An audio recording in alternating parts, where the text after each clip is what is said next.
Hey there! Before we dive into today's theme, let's reflect on a universal truth. Life's struggles are an inherent part of our experience.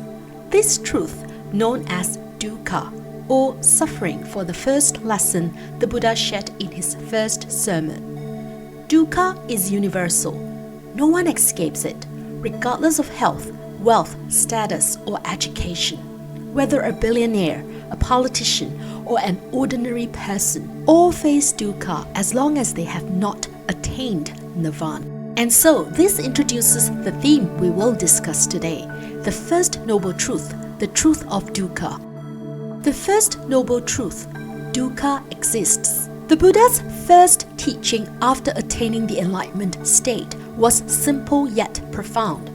Life is marked by dukkha, often translated as suffering, discomfort, or dissatisfaction. What is dukkha? Dukkha is more than suffering.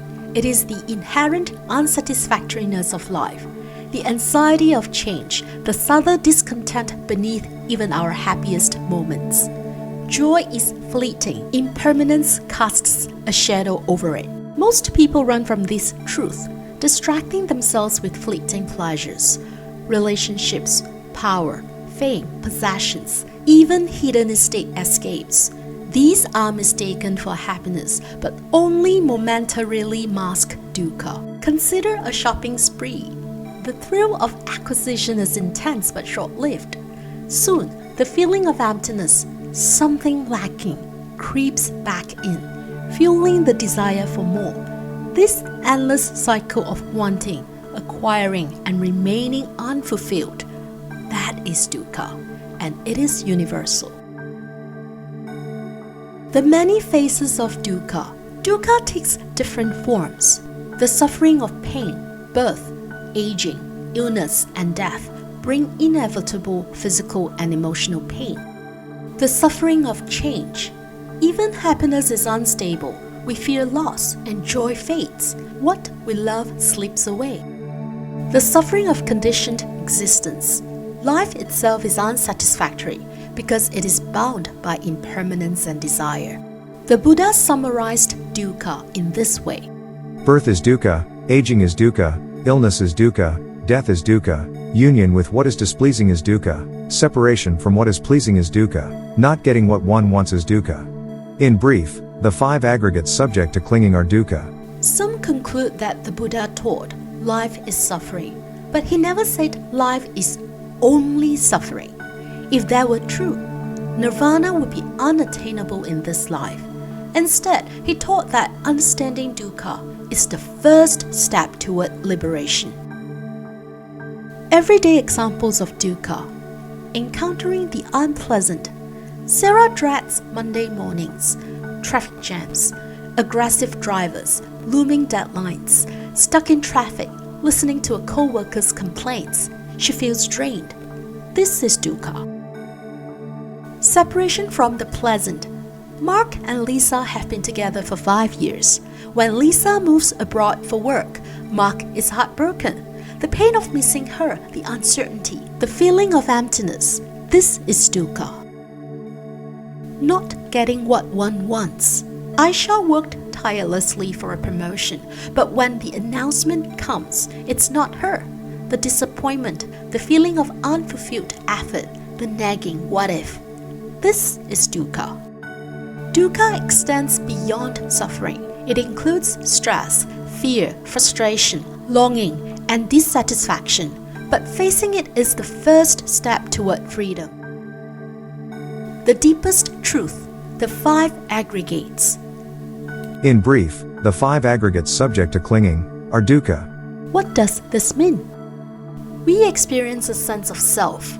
Many believe in an external soul, but Buddhism teaches anatta, no fixed self.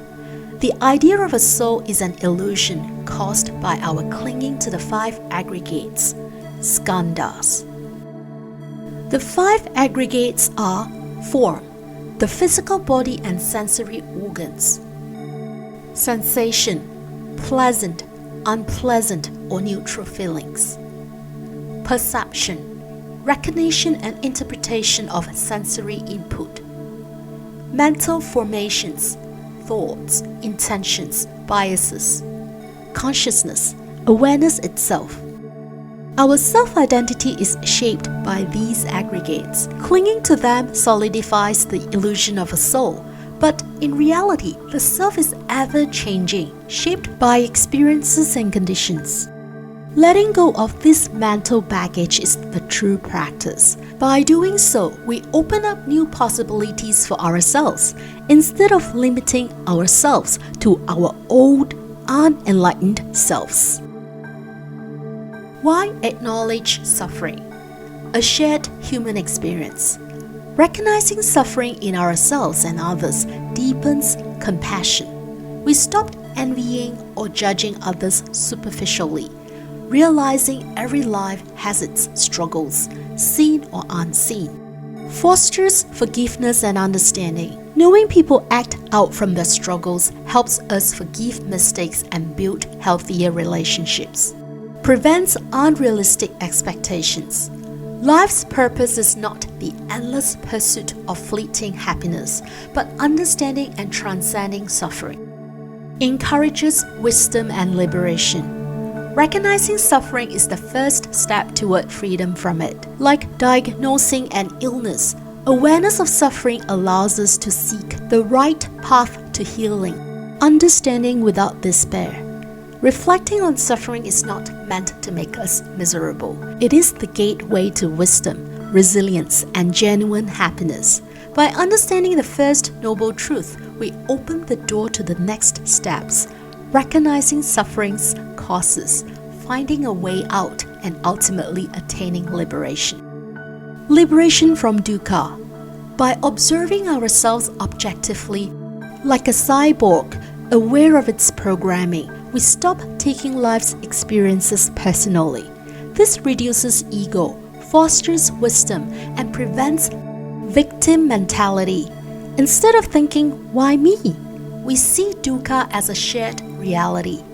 This awareness leads to vipassana, insight into reality. The false I fades, and with it, the clinging that binds us to suffering. When there is no fixed I, who is there to age and die? The opposite of dukkha, nirvana. The unenlightened chase happiness through external sources, possessions, relationships, sensory pleasures, only to find them impermanent, leading back to dukkha. The wise seek happiness within. True happiness, nirvana, is not bound to fleeting pleasures, but arises from transforming the mind. Yet, not all Buddhists are happy. Many lack the commitment to break free from fleeting pleasures. Instead, they chase spiritual highs, new teachers, new organizations, new rituals, mistaking novelty for insight. This is spiritual materialism, a mirror of consumerism. Real practice requires commitment. Without internal transformation, teachings remain knowledge and the joy of learning mistaken for actual progress. There is the path the Buddha laid before us. Next episode, we go deeper. So stay tuned.